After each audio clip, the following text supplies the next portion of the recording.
My daughter sent me a voice message. Get your stuff and clear out by Sunday, old man. My husband doesn't want you breathing his air anymore.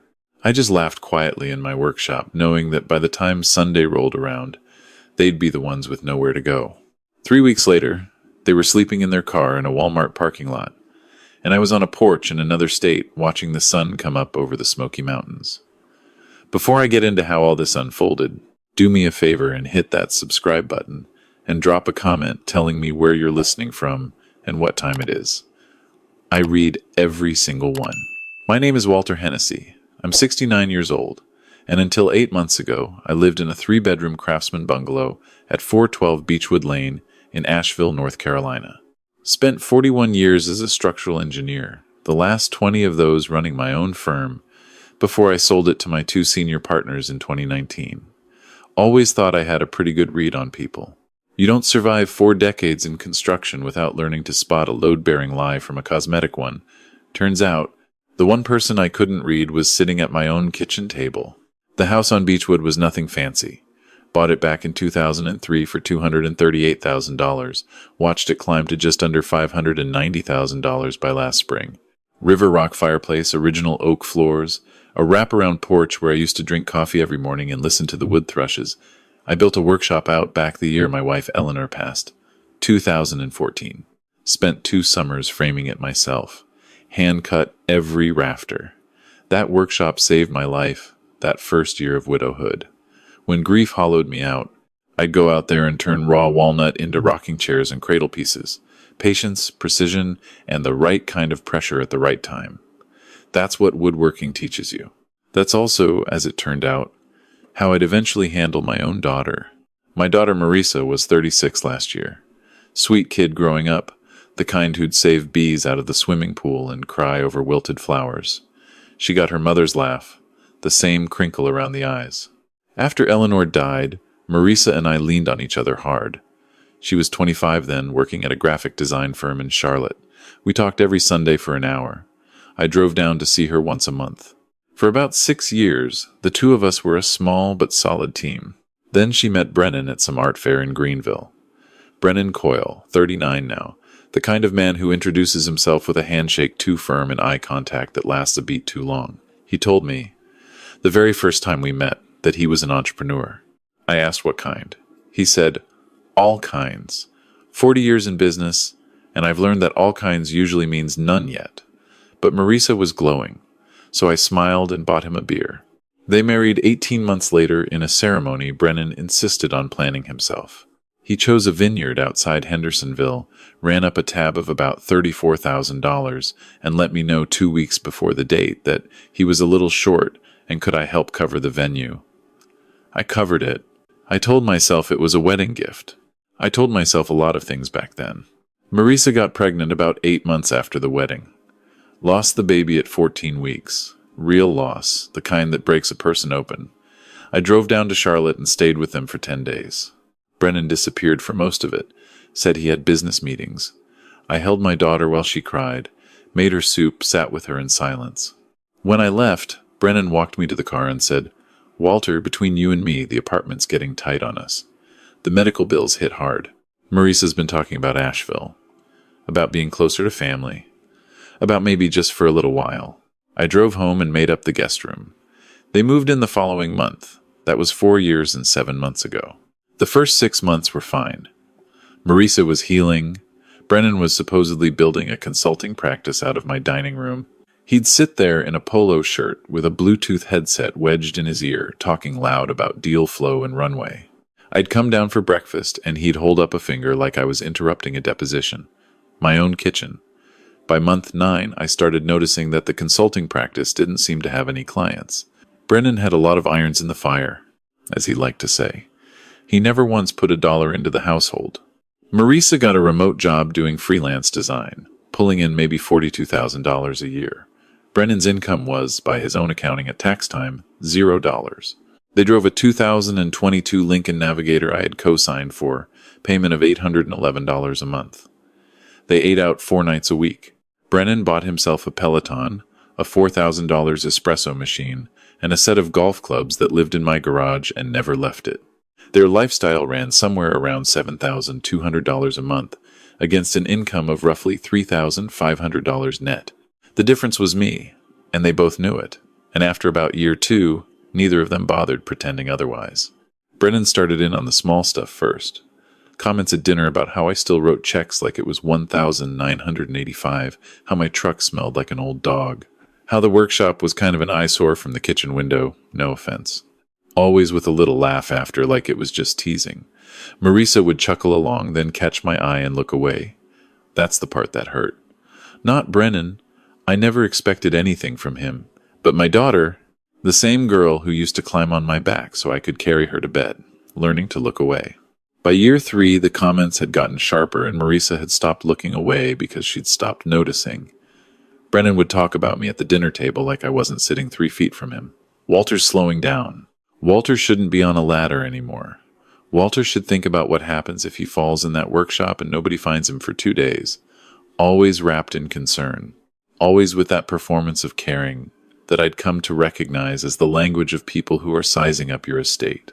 Last summer, Brennan started bringing up assisted living. Casual at first. He'd left a brochure on the counter from a place called Beach Mountain Retirement Living. Just for reference, Walter, big print, easier to read. A few weeks later, he and Marisa sat me down in my own living room and explained that they'd been doing some research, that maybe it was time I considered right-sizing, that a place like Beach Mountain could give me a real community, structured meals, medical staff on hand, that the house was honestly too much for one man, and if I deeded it over to them, they'd take care of the property tax burden, and I'd be free to enjoy my golden years. I sat there listening, and for the first time in my life, I felt my hand twitch toward a slap. I didn't slap anyone. I never have. I just nodded and said I'd think about it. That night, in the workshop, I did some thinking. I thought about Eleanor. I thought about the night before she died, when she'd squeezed my hand and said, "Walter, don't ever let her marry a man who treats your house like a hotel." She had, of course, been talking about a boy Marisa had dated in her 20s. But the line stuck in my head like a splinter that night. Don't ever let her. About 6 months ago, something else happened. I joined a Saturday morning hiking group through the Asheville Parks Department. I was 68 and my knees were complaining, and my doctor said I needed to move more. The group met at a trailhead off the Blue Ridge Parkway. That's where I met Frances. Frances Whitlock, 65, retired middle school principal from Tennessee, widowed for 9 years. She had a head of silver hair she wore in a long braid, and a laugh that started in her belly. We hiked side by side that first Saturday and talked about everything and nothing. By the third Saturday, we were having coffee after. By the second month, I was driving down to Hendersonville on Friday nights to take her to dinner. I didn't hide Frances from Marisa and Brennan, but I didn't broadcast her either. The first time I mentioned her name at the dinner table, Marisa froze with a forkful of pasta halfway to her mouth. "You're seeing somebody?" Like I'd said I was joining ISIS. Brennan recovered first. "Good for you, Walter. Gotta keep busy at your age." Then he looked at Marisa, with one of those married couple looks that used to mean joy and now meant calculation. 2 months ago, I asked if I could have Frances over for Sunday dinner. Just dinner, the 4 of us. Get to know each other. Marisa said sure, Brennan said sure, and then Brennan apparently spent the next 48 hours working on Marisa, because by Saturday night, the dinner was off. Marisa came to the workshop door, wouldn't quite step inside, and told me she'd been thinking about it, and it didn't really feel right. Brennan and I just feel like, this is our space too, Dad, and bringing a stranger in feels really sudden. I asked her how long she'd known Brennan before she'd brought him to meet me. She blinked. She didn't have an answer. Then she said, "That was different. We were getting married," I said. "And how do you know I'm not?" She looked like I'd thrown ice water on her. She walked out without another word. I called Frances and explained. She said, "Walter, I think your daughter is afraid you're going to give your money to someone other than her." I sat with that one for a while. That night, around 9:30, I was out in the workshop sanding a curly maple bowl I'd been working on for a granddaughter I didn't have. My phone buzzed on the workbench. I picked it up. It was a voice message from Marisa. I tapped play, and her voice came through the little speaker, sharp and clipped, like she was reading from a script Brennan had handed her. "Dad, Brennan and I have talked about this, and we've made a decision. You need to get your stuff and clear out by Sunday. We can't keep doing this with you bringing strange women around and acting like you're 25. It's our home and our marriage, and we deserve peace. So just find a place. Old man, my husband doesn't want you breathing his air anymore. Sunday. I played it twice. The first time to make sure I'd heard it right. The second time to memorize the exact phrasing, because I knew I was going to need it. Then I laughed. Not loud, not hysterical. A small, dry laugh, the kind a man makes when something he's been bracing for finally lands. 40 years of engineering teaches you to recognize the moment when a load-bearing wall is about to give. You don't panic at that moment. You step back, you assess, and you figure out what's coming down with it and what isn't. I set the phone on the workbench, picked up my sanding block, and went back to the bowl. The wood was beautiful. Curly maple, that flame pattern that catches light from every angle. I worked on it for another 45 minutes, smoothing the rim, getting the curve just right. Around me, the shop smelled like sawdust and linseed oil. The crickets were going outside. Somewhere down the street, a dog barked twice and went quiet. When I finally put the bowl down, I was perfectly clear about what I was going to do. Not angry, not even particularly sad anymore. Just clear. I went back to the house. The lights were off.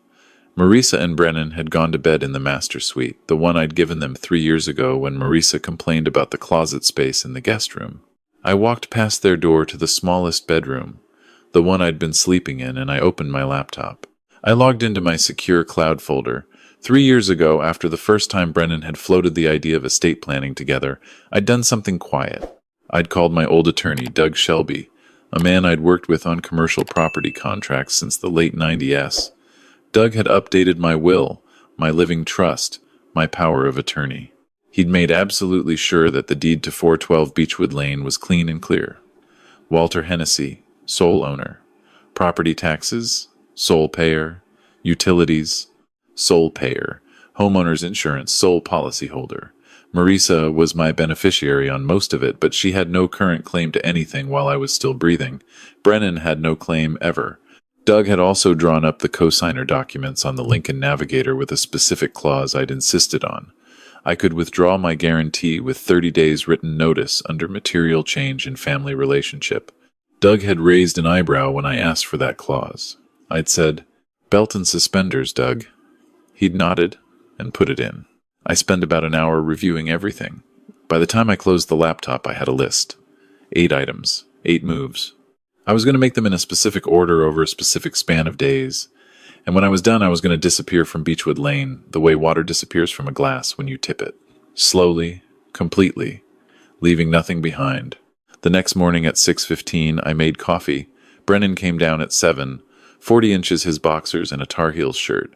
He stopped when he saw me. "Hey, Walter, about Marisa's message last night. We probably should have talked about that in person. Didn't mean to upset you." I smiled at him over my mug. "Not upset. I appreciate the clarity." He blinked. He didn't know what to do with that.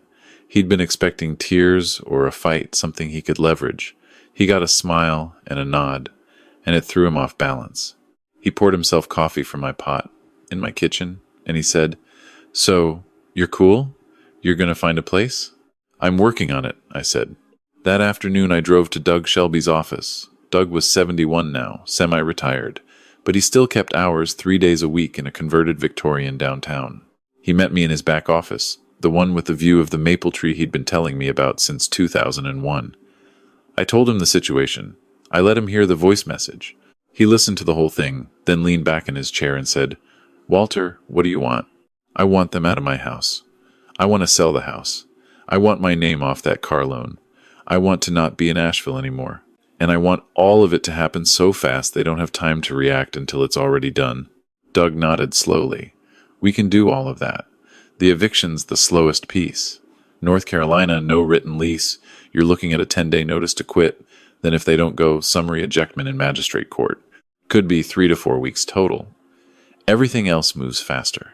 "Start the clock today," I said. "Notice to quit, certified mail, hand-delivered backup. I want them served by tomorrow noon." "Done." "End the car. Withdraw the cosign." "How fast?" 5 business days for the lender to process and notify.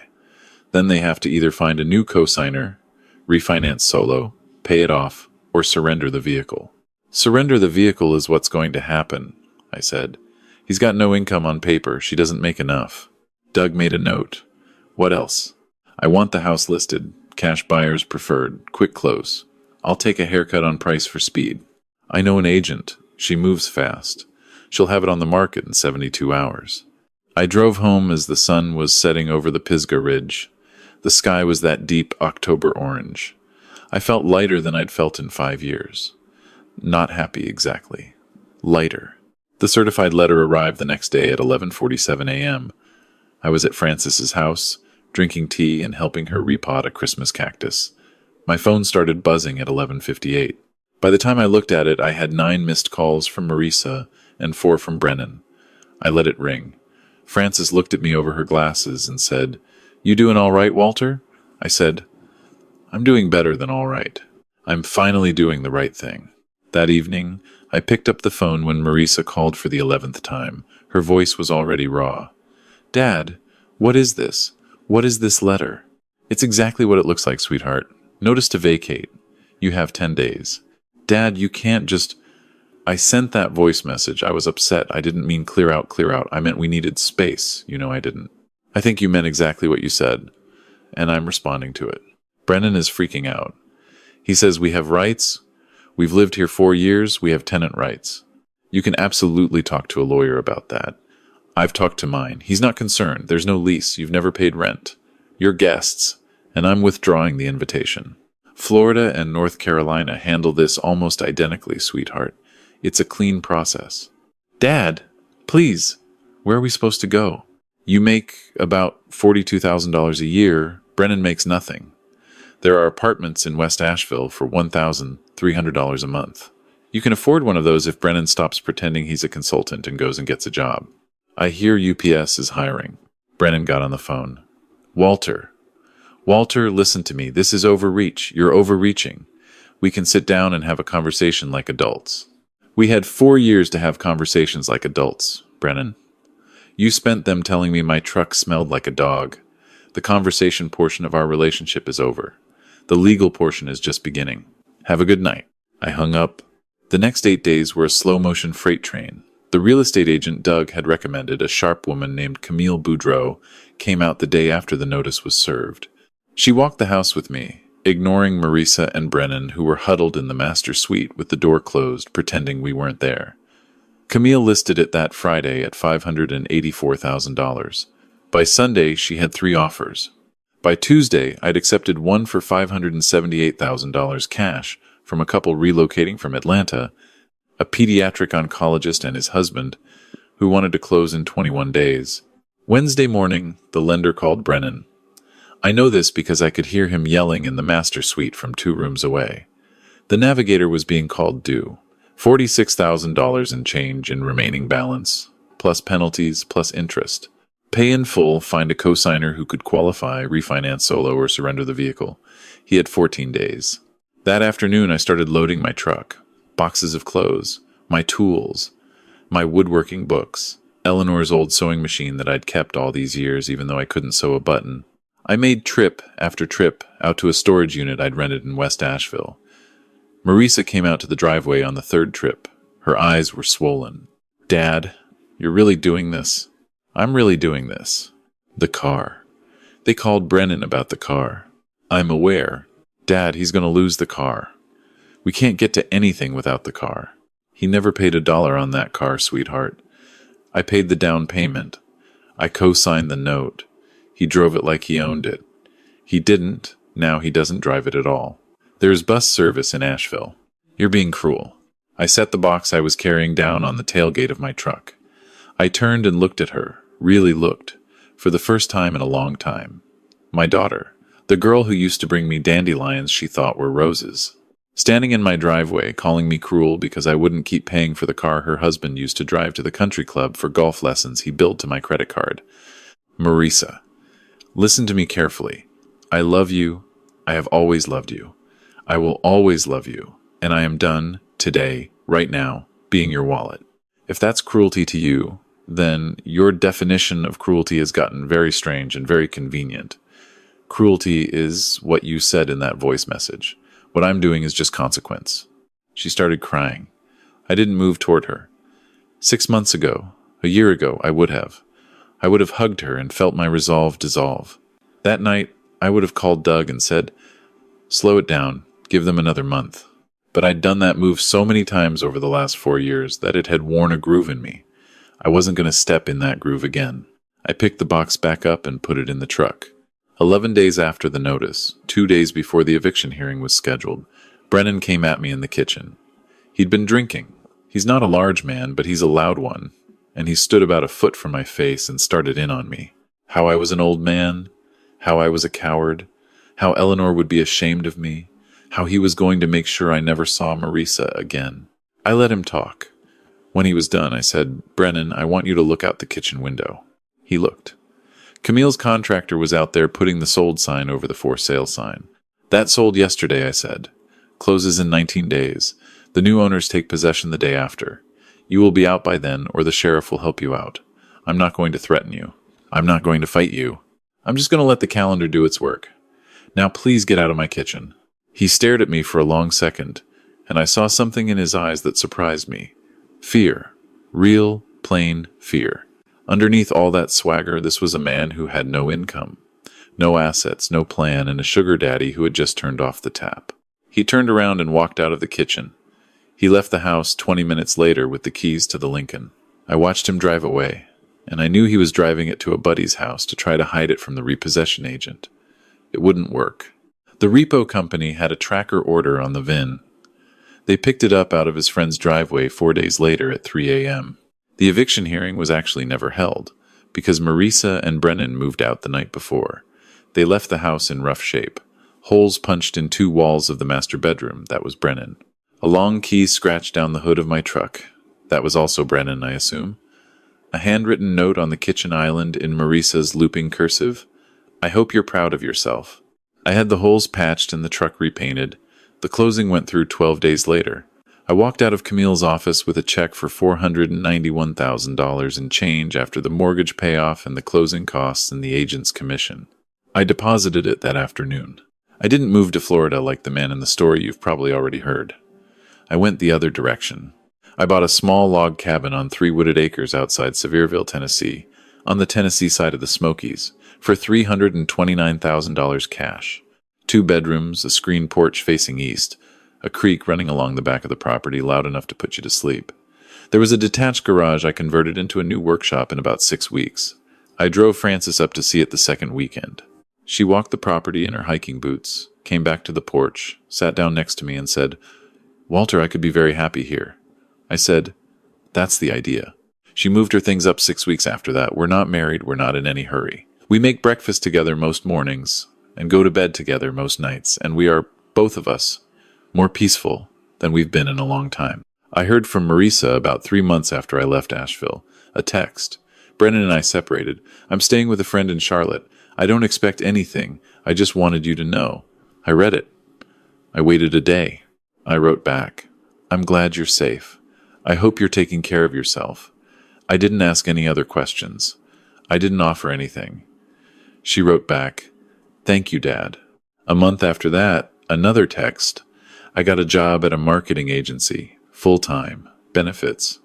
First time in 5 years. That's good news, I wrote back. A month after that, Brennan got arrested. Wire fraud. Some scheme he was running through one of his shell companies. I had no idea. The FBI took my laptop. I sat with that one a while. Then I wrote, I'm sorry you're going through that. Are you safe? Yes. I had nothing to do with it. They confirmed that already. Good. She wrote one more thing that day. Dad, I'm in therapy, twice a week. I'm working on understanding how I let myself become someone I didn't recognize. I'm not asking for anything. I just want you to know I'm trying. I know I have a lot to make up for.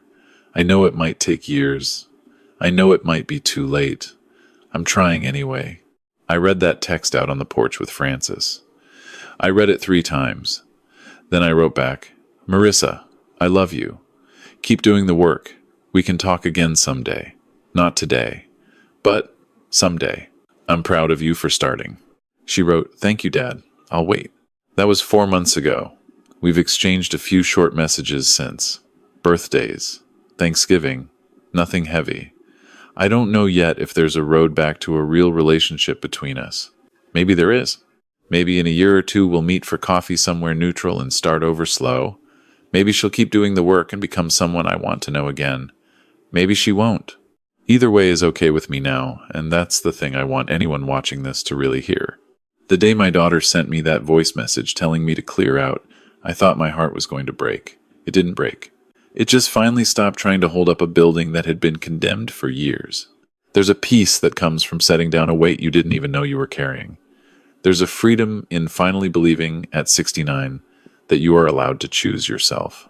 I want to leave you with 3 things I learned the hard way, in case you're sitting somewhere watching this and recognizing pieces of your own life. First, get your paperwork in order before you think you need to. Deeds, wills, trusts, cosigner clauses. The time to write a contract is when everyone's still smiling. Second, you can love someone and still refuse to be used by them. Those 2 things are not in conflict. They are, in fact, the same act. Third, and this is the big one, when somebody shows you who they are not auditioning, they are not having a bad day, they are not going through a phase. They are introducing themselves. Believe them the first time, and act accordingly. My workshop in Tennessee is finished now. I'm working on a cradle. It's not for any baby in particular. I just like building cradles. The wood is curly maple, same as the bowl I was sanding the night I got the message. Francis brings me coffee in the afternoon and we sit on the porch and watch the light change on the mountains. If this story meant something to you, do me the favor of liking the video and subscribing to the channel. Drop a comment and tell me your story, or just tell me where you're listening from and what time it is. I read them all. The next story is in the box on the left if you want to keep going. Either way, thank you for sitting with me a while. Take care of yourself out there, and don't ever apologize for choosing your own peace.